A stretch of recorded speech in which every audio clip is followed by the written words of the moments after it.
afternoon from the Red Mic. Hope everybody had a good weekend. Happy Monday.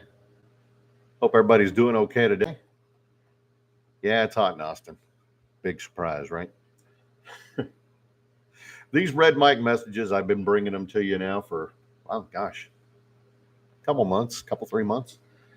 We started back in March, I think. Anyway, these Red Mic messages are life and leadership lessons that I've picked up largely from my 25 years as a public servant, 16 years as a football coach and youth scouting volunteer, and 10 years as a mediocre athlete with far more heart than actual physical ability. Today's Red Mic message, uh, what, what comes around goes around? Yeah, maybe. I saw a graphic on LinkedIn earlier today, and it was called 9 Behaviors of Top Performing Employees. Groundbreaking stuff, right? No, not really. Um, that's not to say it's bad. Um, Getting new information out to people or even old information out to people in a new way is not a bad thing. But, 4 of the 9 points, I'm reading them and I'm like, okay, this is just straight up Machiavelli, which, to just goes to show you for an old dead white guy, he knew his stuff, right? See, even that joke is a retread. That joke I stole from the movie 10 Things I Hate About You, which was a reboot of, anybody know? Anybody? Taming of the Shrew. Very good. So just because something is old doesn't mean you can't dust it off, polish it up, and represent it. Just, you know, make sure that people know that maybe you're not just, inventing new stuff. Maybe you're reinventing or repackaging the wheel. I mean, none of the stuff I've been sharing with you is groundbreaking. I'm hoping you will notice because I'm trying to give it to you in a way that maybe you haven't heard before. Maybe you heard it that way before, but you know, you like the way I present it, or you think I seem like a nice guy. That's actually from what movie is that from? I think that was from Overboard. Yeah, yeah. He seems like a nice guy.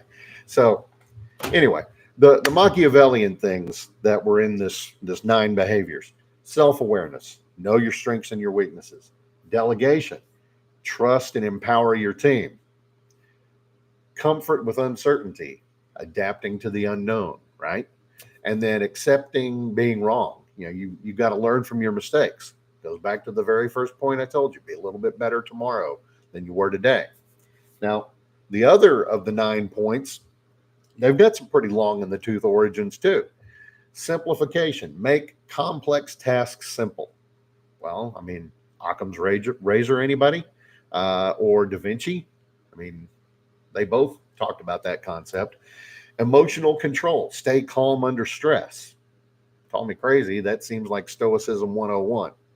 You know, communication, sharing ideas, speaking up, Socrates and Dale Carnegie. I mean, come on. And then time management, organizing and prioritizing tasks, Benjamin Franklin and Stephen Covey. I mean, again, they're not new concepts. And the last of the 9, empathy, understand and respect others' feelings.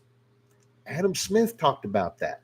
Yeah, Mr. Invisible Hand and, creator of the idea of division of labor, right? He talked about empathy, understanding people. So, what's this mean?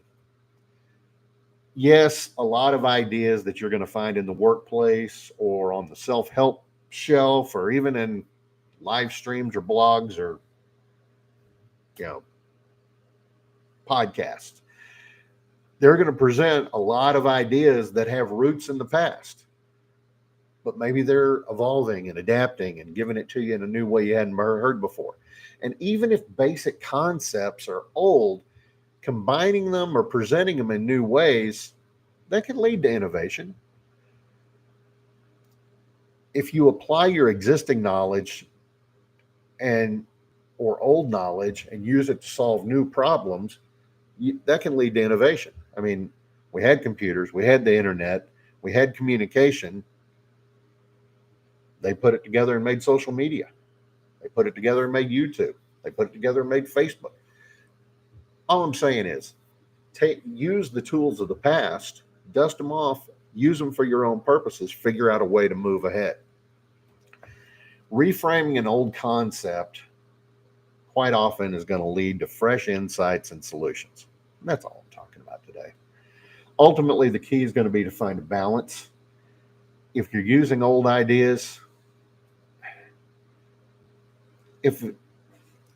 don't just crib somebody else's notes and rewrite it and do it as your own. Give credit where credit is due. I mean, I'm pretty blatantly obvious here. I am standing on the shoulders of giants. All I'm doing is repackaging and just trying to give you this old information that's filtered up in here through all of my experiences and put it out in a way that maybe you find new and interesting. That's the hope. That's today's Red Mike message. As always, I hope you found it helpful. Hope you found it interesting. I hope you'll like and follow and share. Bring my messages to new people. Interact with me in the comments. And if you don't watch it live on either Facebook or YouTube, it's on X, it's on LinkedIn, it's on Instagram, and now we're also on Spotify. I'd appreciate, again, a like, a follow, and a share. Hope to see you again next time. And until then, remember, life is short. Drink the bourbon.